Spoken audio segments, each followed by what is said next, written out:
So today, I want to share a funny but super useful story about how I finally learned to use conditional sentences in real life. You know, those, if this, then that, kind of sentences. For the longest time, I thought they were just something you memorized for exams, not something you'd actually use. But let me tell you, once I started using them, my English conversations got so much smoother. And honestly, it all started with one awkward situation at work. Here's the thing, I work for a company that's always looking for new investors. One day, we were hosting a business event where the goal was to secure new investments. It was a pretty big deal, with important clients, potential investors, and high-level management all in one room. And guess who was in charge of hosting and leading the discussion? Yep, yours truly. I was preparing for the event, and of course, I was nervous about everything. But the one thing that kept making me anxious was handling the Q&A session. I was especially worried about being asked tough questions about our company's investment opportunities. I had a script ready, sure, but when it came to answering questions that involved possibilities or consequences, well, that's where I started to panic. So, the night before the event, I found myself sitting at my desk, staring at my notes, feeling completely overwhelmed. I had a script in hand, but there was this one thing I couldn't stop worrying about: how to answer those what-if questions. You know, the ones that ask about the future or the potential outcomes of something. Like, what if they asked, what can we expect if we decide to invest? Or what if they wanted to know the risks? I knew I needed more than just a rehearsed answer. I needed to be ready to handle those if-then questions smoothly and confidently. That's when it hit me: I couldn't memorize rules or get bogged down in technical grammar at this time. Instead, I decided to rely on my all-time English survival method, learning common phrases. But this time, I needed a proper plan because a few phrases wouldn't be enough to save me. I had to think about these questions as, what happens next, or, what could happen. After all, conditionals are simply a way of talking about possibilities and consequences. It's about explaining things that could happen based on decisions or actions. I needed to get comfortable with discussing different outcomes without overthinking it. So, I took a deep breath, jotted down a list of potential questions I might face, and thought about the most important points likely to come up during the event, mainly plans, possibilities, and outcomes. I knew these would be the core of most discussions. I then prepared a few key phrases for each type of situation, ensuring I could respond naturally and confidently using conditionals based on what the audience asked. By the next day, I was ready. I had my plan in place and was feeling much more confident. So, let me walk you through how I survived that event, earning some brownie points along the way. So, there I was, wrapping up my part of the presentation. I had covered the company's vision, our new product line, and all the exciting opportunities. My script was complete, and I thought I was through the hard part. But then, it was time for the Q&A session. This is where I had been preparing the most. I could feel the butterflies in my stomach as the first hand shot up in the audience. The investor's question was straightforward but crucial: what's next for the company? What's the plan moving forward with the new product line? I knew this was coming, and I was ready. But still, there was that slight moment of hesitation.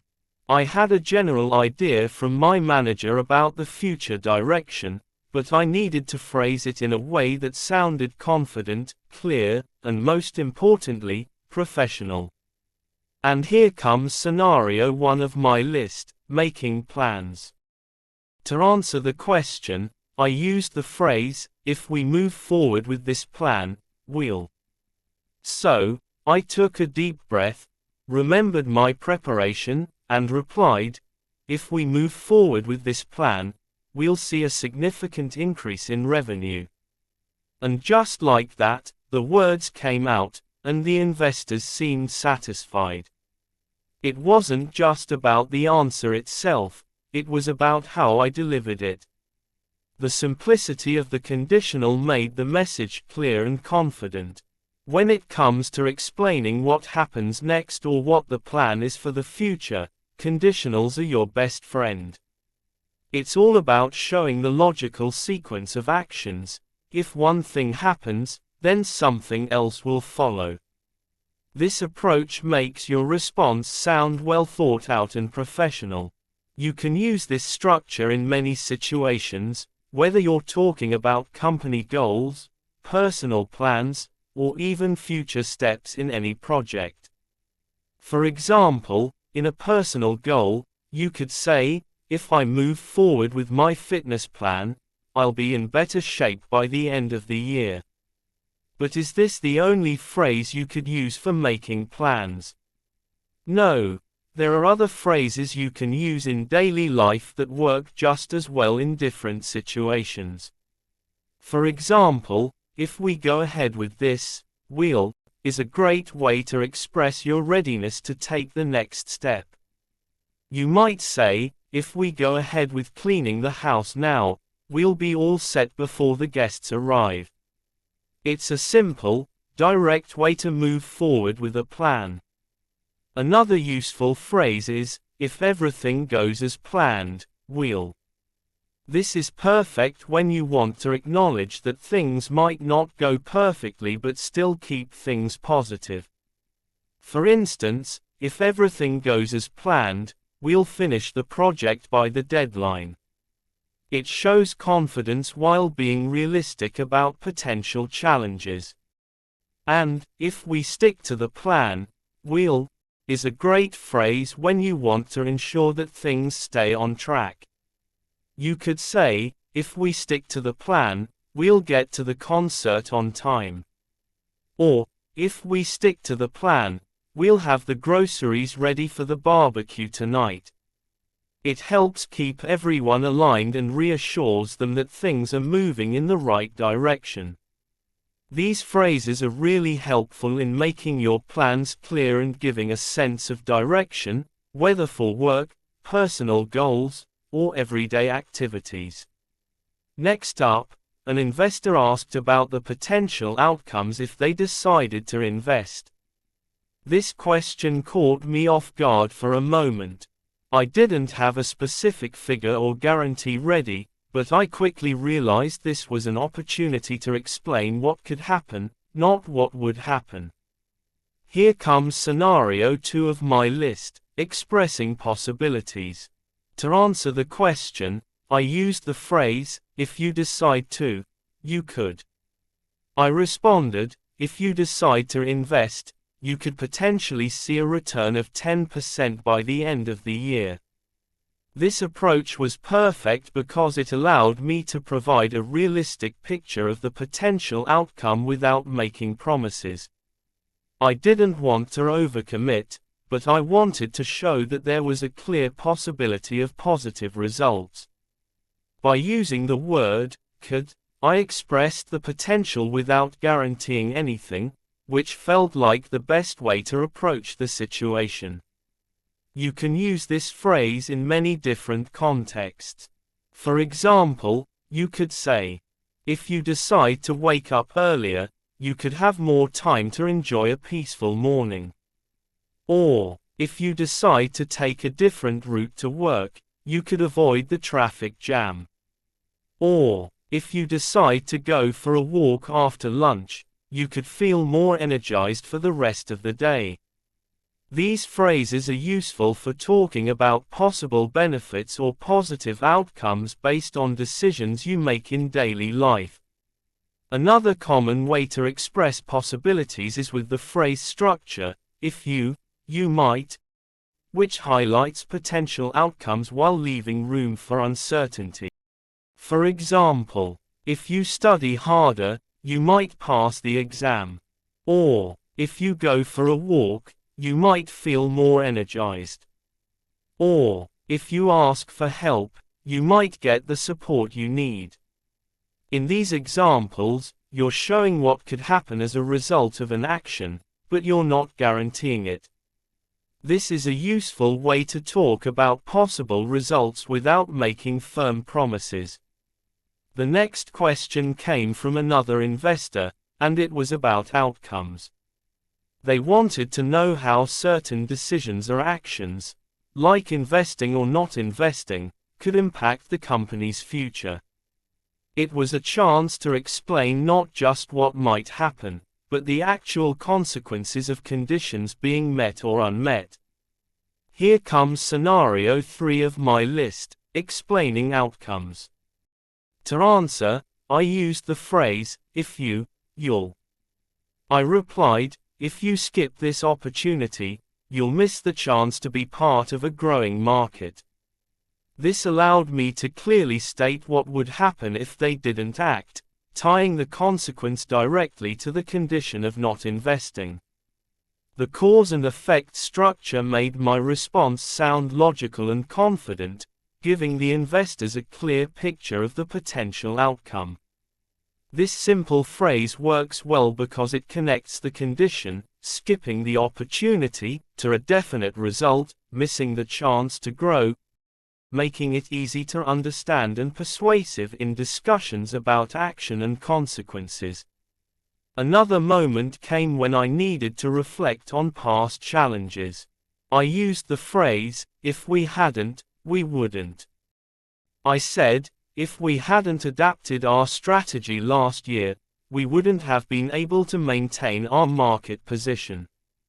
This gave the audience insight into how past decisions shaped the company's current success. It was a powerful way to connect hypothetical outcomes to real-world results, showing that the company's ability to adapt had been critical to its achievements. This structure works well when you want to reflect on what might have happened if a different decision had been made. It helps highlight the importance of past actions and the direct impact on present success.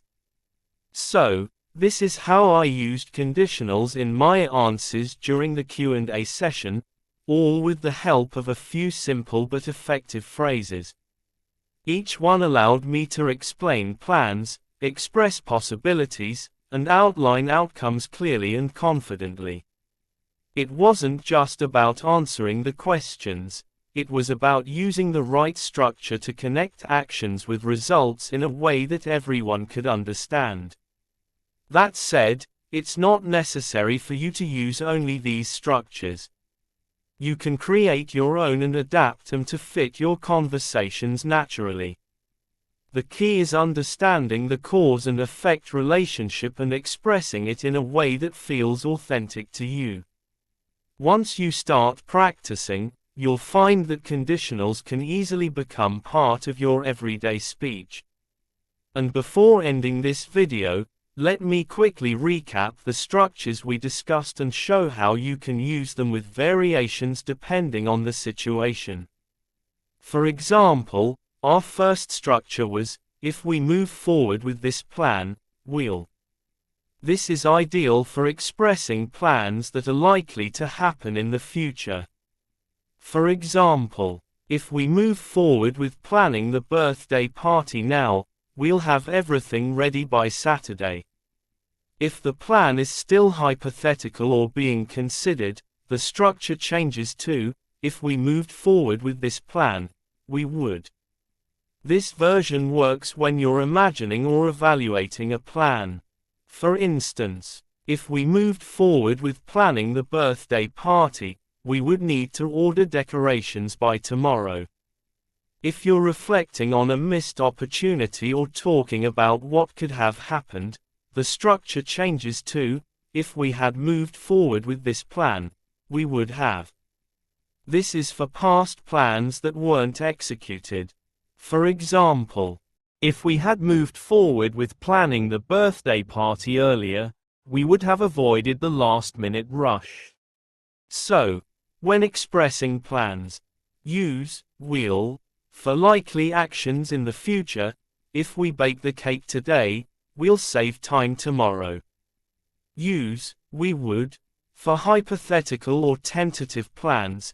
If we bake the cake today, we would have more time for decorations. Use we would have for past plans that didn't happen. If we had baked the cake earlier, we would have avoided the stress. These variations allow you to clearly express plans across different timelines, future, hypothetical, or past, making your conversations more natural and precise.